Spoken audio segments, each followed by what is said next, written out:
सारी खबरें शुभ नहीं होती, कुछ मंगल भी होती हैं और जो ना शुभ हो ना मंगल वो करती हैं सावधान।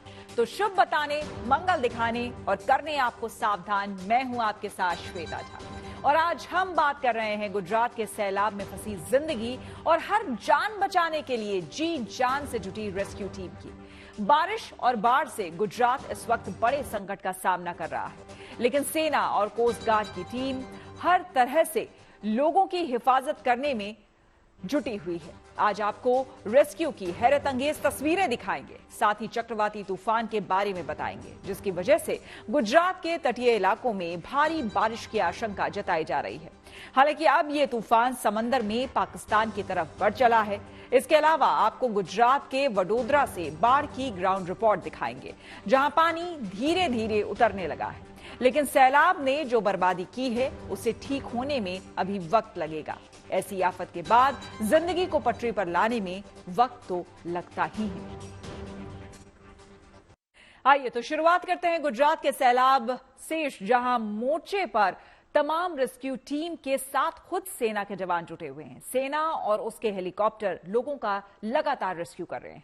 बस्तियों में जहां लोग फंसे हुए हैं, वहां सेना के जवान बोट से पहुंचकर राहत मुहैया करा रहे हैं या वहां से लोगों को सुरक्षित निकाल रहे हैं। सेना के जवान रस्सी के जरिए पहले लोगों तक पहुंच रहे हैं, फिर उन्हें कंधे पर उठाकर रेस्क्यू बोट तक पहुंचा रहे हैं। इसी तरह दूर दराज के इलाकों में जहां पहुंचने का कोई जरिया नहीं, हेलीकॉप्टर की मदद ली जा रही है। देखिए रेस्क्यू की कुछ हैरान करने वाली तस्वीरें।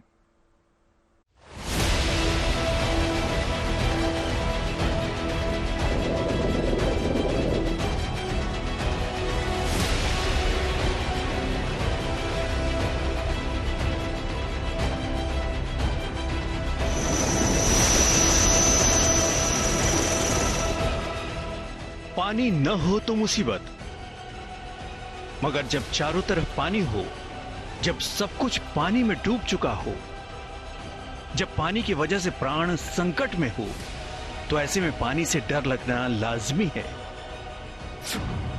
देखिए, सोचिए, सैलाब के बीच जब इंसान फंसा हो तो उस पर क्या गुजरती होगी। कहीं जाने का रास्ता नहीं, कोई मदद भी नहीं आ सकती, आसपास कोई घर नहीं। जिस घर में है वो किसी भी वक्त पानी में डूब सकता है, बह सकता है। गुजरता हुआ एक एक लम्हा इस परिवार के लिए भारी है। करीब आधे दर्जन लोग, जिसमें महिलाएं भी हैं, अपनी सलामती के लिए ऊपर वाले के भरोसे थे और ऊपर से ही मदद आई। कोस्ट गार्ड का हेलीकॉप्टर इन वक्त पर पहुंच गया। रेस्क्यू स्ट्रेचर को नीचे गिराया गया। एक एक कर सभी सदस्य हेलीकॉप्टर में आ गए, जान बच गई। गुजरात के सैलाब में रेस्क्यू की ऐसी हैरान करने वाली तस्वीरें लगातार सामने आ रही हैं। अभी तक हजारों की तादाद में लोगों को सुरक्षित निकाला गया है। लहरों की गिरफ्त से निकलकर सुरक्षित जगहों पर पहुंचाया गया है। सैकड़ों लोगों की जान बचाई गई है। हालात ही कुछ ऐसे हैं। तेज बारिश के बाद आए जल सैलाब में बड़ी तादाद में लोग फंस गए। इसके बाद एनडीआरएफ और एसडीआरएफ के साथ सेना ने मोर्चा संभाला। शहरी इलाकों में बोट के जरिए रिलीफ और रेस्क्यू ऑपरेशन शुरू किया गया, तो दूर दराज के इलाकों में पानी के बीच फंसे लोगों को हेलीकॉप्टर के जरिए बाहर निकाला गया। जहां हवाई मदद की जरूरत थी वहां हेलीकॉप्टर पहुंचा, लेकिन वडोदरा में यह जेसीबी मशीन भी खूब काम आई। वडोदरा के इस इलाके में कुछ विदेशी सैलानी पानी के बीच फंस गए। जहां इनका होटल था वो इलाका जलमग्न हो गया। बाहर निकलने का रास्ता बंद। अब करें तो क्या करें? प्रशासन ने इनकी परेशानी समझी। रेस्क्यू टीम जेसीबी लेकर आई और उसके अगले हिस्से में सभी सैलानियों को बैठाकर सकुशल बाहर निकाल लिया गया। गुजरात में इस वक्त जो हालात है वहां मुश्किलें कई हैं, चुनौतियां बेहिसाब हैं, लेकिन इन सबके बीच रेस्क्यू टीमें अलर्ट हैं। यह तस्वीर द्वारिका की है। सैलाब की गंभीरता से अनजान 4 लोग फिशिंग बोट के साथ निकले थे। लेकिन पानी का बहाव इतना बढ़ गया कि उनकी नैया हिचकोले खाने लगी। देखते ही देखते जान पर बन आई। लेकिन इस बार भी कोस्ट गार्ड की टीम देवदूत साबित हुई। उसने फिशिंग बोट दोस्ताना से सभी लोगों को सुरक्षित बाहर निकाल लिया। गुजरात के 18 जिलों में सैलाब ने जिंदगी को पटरी से उतार दिया है। जो चुनौतियां हैं सो हैं, लेकिन सबसे बड़ी चुनौती जिंदगी को महफूज रखने की है। और इसके लिए रेस्क्यू टीम के हजारों जवान दिन रात जुटे हैं। खासकर सेना के मोर्चे पर उतरने के बाद रेस्क्यू ऑपरेशन आसान हो गया है। द्वारका के रावल इलाके में कई लोग तेज बहाव में फंस गए। घर से बाहर निकलना नामुमकिन था। कोई दूसरी मदद भी उनके पास नहीं पहुंच पा रही थी। जैसे ही इसकी जानकारी सेना को हुई, रेस्क्यू ऑपरेशन शुरू हो गया। पानी के तेज बहाव में जवानों ने रस्सी से मजबूत घेरा बनाया और ह्यूमन चेन बनाकर 16 लोगों को सैलाब से बाहर निकाल लिया। हालात कैसे भी हों, लेकिन रेस्क्यू टीमें हर दिन अपने हौसले से कामयाबी की नई कहानी लिख रही हैं। सेना के साथ तमाम एजेंसियां कोने कोने तक आफत के बीच राहत पहुंचा रही हैं।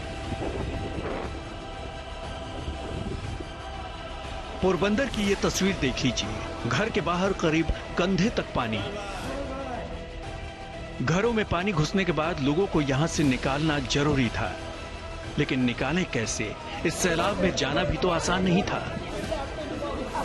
फिर सेना के जवान मदद के लिए सामने आए। ह्यूमन चेन का घेरा बनाकर लोगों को धीरे धीरे इस दरिया से बाहर निकाला गया। इस रेस्क्यू में नाव का भी इस्तेमाल किया गया। घर के जरूरी सामान को जवानों ने संभाल लिया और महिलाओं का हाथ मजबूती से पकड़कर उन्हें बाहर ले आए। इस इलाके में करीब 100 लोगों को निकाला गया। उनको सुरक्षित जगह पहुंचाया गया। जहां बोट से जाना मुमकिन नहीं था, वहां तुरंत हवाई मदद पहुंचाई गई और घरों की छत पर या किसी टीले पर अटके लोगों को एयरलिफ्ट किया गया।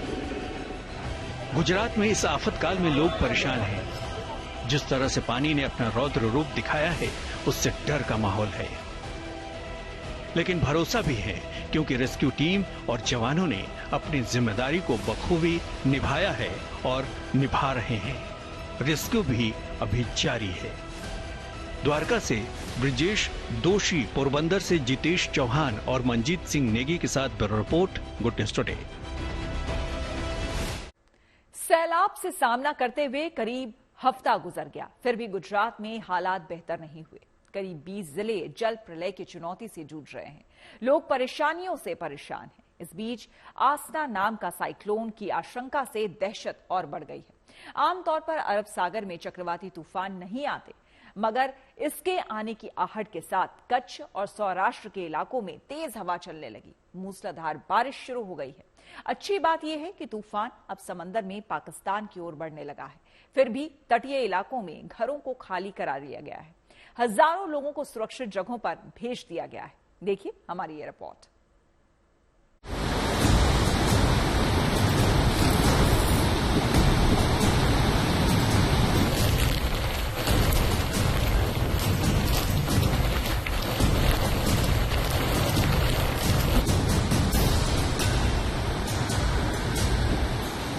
दरिया कहें या सैलाब या फिर जल प्रलय, इस वक्त गुजरात की यही कहानी है। हर गांव, हर शहर पानी पानी है। इस बाढ़ से हजारों प्रभावित हुए हैं। उन्हें घरों से निकालकर सुरक्षित जगह पर लाया गया है। सैकड़ों हैं जिनकी जान बचाई गई है और अभी भी न जाने कितने लोग मुसीबत का सामना कर रहे हैं। अभी भी रेस्क्यू टीम अपने मुहिम में जुटी है। गुजरात में करीब एक हफ्ते से आफत आई है, मगर अब एक चुनौती सामने खड़ी है। सैलाब से तबाही के बाद चक्रवात लोगों की मुश्किलें बढ़ा सकता है। अब असना चक्रवात गुजरात में परेशानी का सबब बन सकता है। असल में कच्छ, सौराष्ट्र के पास डीप डिप्रेशन एक्टिव है, जो अगले कुछ घंटों में तूफान में बदल सकता है। इसकी वजह से कच्छ, देवभूमि द्वारका जामनगर और पोरबंदर में ऑरेंज अलर्ट के साथ भारी बारिश का अनुमान है। साथ ही मोरबी, राजकोट, जूनागढ़ और गिर सोमनाथ में येलो अलर्ट के साथ बारिश की आशंका है। असना साइक्लोन की वजह से 45 किलोमीटर प्रति घंटे की रफ्तार से हवा चलने की संभावना है। मौसम विभाग के मुताबिक असना साइक्लोन की वजह से कच्छ और सौराष्ट्र में तेज बारिश के साथ हवाएं चलेंगी। बस गनीमत ये है कि साइक्लोन का लैंडफॉल गुजरात में नहीं होगा, क्योंकि ये तूफान जमीन से समुद्र की ओर जाता दिखाई दे रहा है, जो अरब सागर के बाद पाकिस्तान की ओर मुड़कर कमजोर पड़ सकता है। सिस्टम को देखते हुए जो आज के लिए सौराष्ट्र के लिए और कच्छ के लिए रेनफॉल की वार्निंग है, उसमें वेरी हैवी रेनफॉल की वार्निंग और साथ में ऑरेंज अलर्ट है। और जो डिस्ट्रिक्ट है जहां पर वेरी हैवी रेनफॉल की वार्निंग और साथ में ऑरेंज अलर्ट जारी है, वो डिस्ट्रिक्ट है जामनगर, पोरबंदर, कच्छ और द्वारका डिस्ट्रिक्ट है। और इसके अलावा जहां पे हैवी रेनफॉल की वार्निंग है वो डिस्ट्रिक्ट है राजकोट, जूनागढ़, मोरबी, गिर सोमनाथ और दीव डिस्ट्रिक्ट शामिल है। चक्रवात की आशंका को देखते हुए कच्छ और राजकोट में स्कूलों की छुट्टी कर दी गई है। कच्छ में कच्चे मकानों में रह रहे लोगों को घर खाली करने का आदेश दिया गया है। प्रशासन ने लोगों को हिदायत दी है कि जरूरी होने पर ही घर से बाहर निकले। मौसम विभाग के मुताबिक रेयर केस में ही अरब सागर में अगस्त में चक्रवाती तूफान देखने को मिलते हैं। अब तक सिर्फ 3 तूफान अगस्त में अरब सागर से उठे हैं। पहला 1944 में, दूसरा 1964 में और तीसरा 1976 में आया था, मगर तीनों तट पर आते हुए कमजोर पड़ गए थे। अब एक बार फिर यानी 48 साल बाद चक्रवाती तूफान की आशंका है।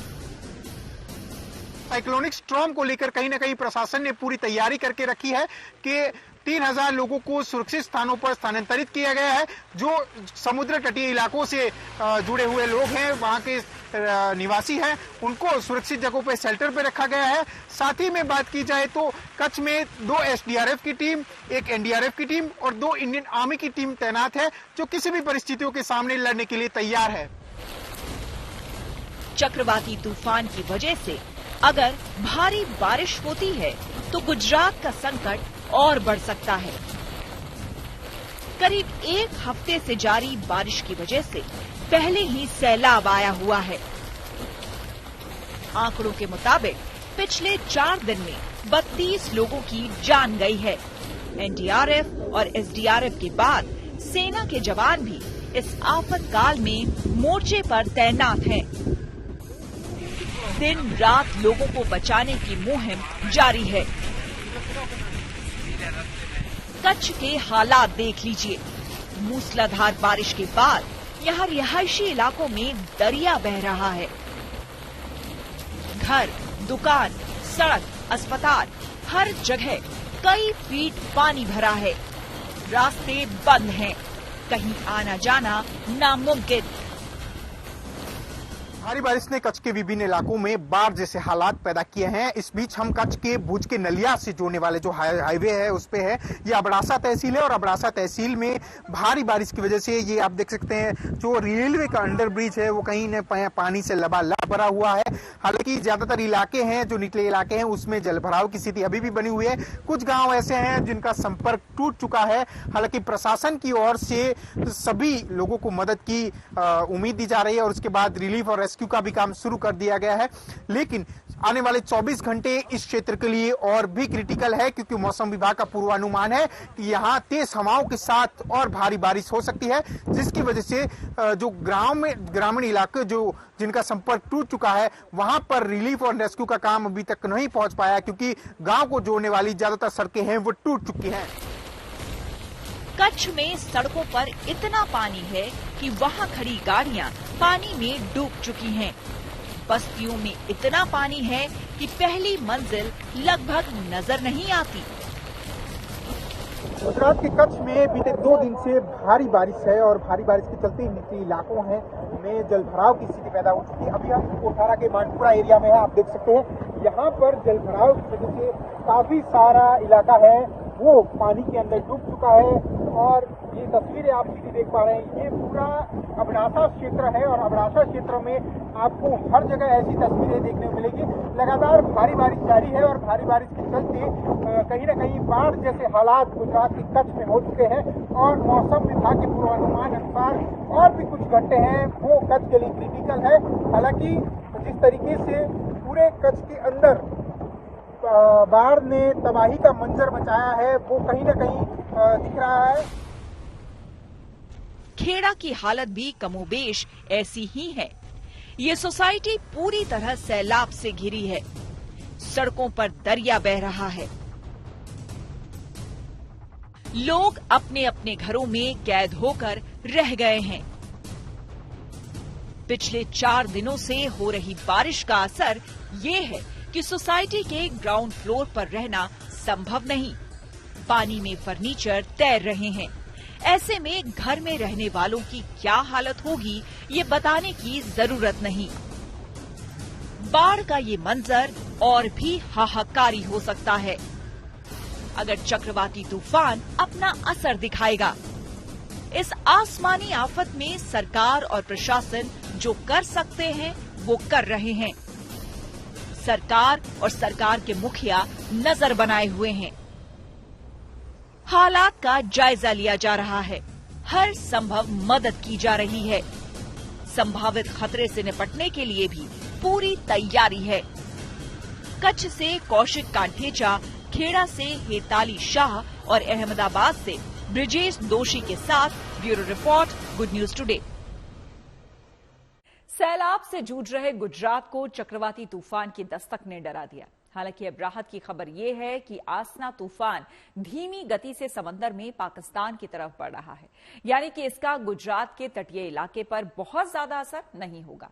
गांधीनगर में मौजूद स्टेट इमरजेंसी ऑपरेशन सिस्टम इस तूफान पर लगातार नजर बनाए हुए है।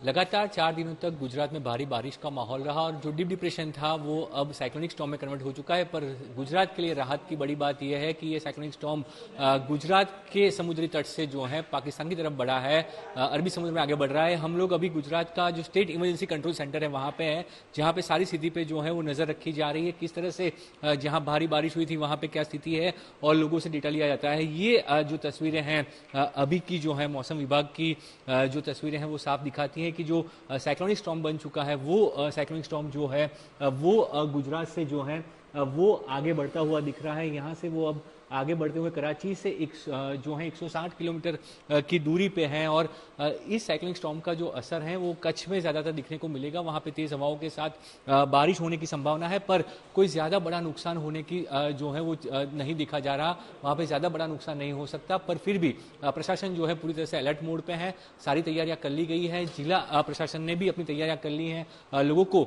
जो है सुरक्षित जगहों पर वहाँ से स्थानांतरित भी किया गया है और लोगों को आगाह भी किया गया है कि ऐसी सिचुएशन में उनको किन चीज़ों का ध्यान रखना है। तो पूरी तरह से प्रशासन अलर्ट मोड पे है। पर गुजरात के लिए सबसे बड़ी राहत की बात यही है कि ये साइक्लोनिक स्टॉर्म जो है वो गुजरात से दूर जा रहा है। धीरे धीरे वो भले ही वो स्पीड जो है वो कम है, पर गुजरात से वो दूर जाता हुआ दिख रहा है। इस साल बारिश में बादलों ने ऐसी मनमानी की है कि गुजरात में त्राही त्राही है। भारी बारिश और बाढ़ का सिलसिला खत्म ही नहीं हुआ। पिछले कुछ दिनों से तो बादल ऐसे बरसे हैं कि हाहाकार मच गया है। हजारों की तादाद में लोग संकट में फंसे हैं और रेस्क्यू के लिए सेना समेत बड़ी टीम को मोर्चा संभालना पड़ा। पिछले 4 दिनों में सेना, वायुसेना, नेवी और कोस्ट गार्ड के साथ मिलकर स्थानीय पुलिस के जवानों ने 2572 लोगों का रेस्क्यू कर चुके हैं। 18,000 से ज्यादा लोगों को सैलाब से निकाला गया और सुरक्षित जगहों पर पहुंचाया गया, जबकि 4 दिन में बारिश और बाढ़ से 32 से ज्यादा लोगों की जान जा चुकी है। ये आंकड़ा बढ़ सकता है। इसके अलावा जोरदार बारिश में गुजरात में 6,000 से ज्यादा कच्चे मकानों को नुकसान पहुंचा है, जबकि 380 कच्चे मकान पूरी तरह से ढह गए हैं और 18 पक्के मकान भी जमींदोज हो गए हैं। हालांकि इस बर्बादी के बीच राहत की खबर यह है कि वडोदरा में जहां सैलाब ने हाहाकार मचाया, अब धीरे धीरे पानी उतरने लगा है, लेकिन सब कुछ सामान्य होने में अभी वक्त लगेगा।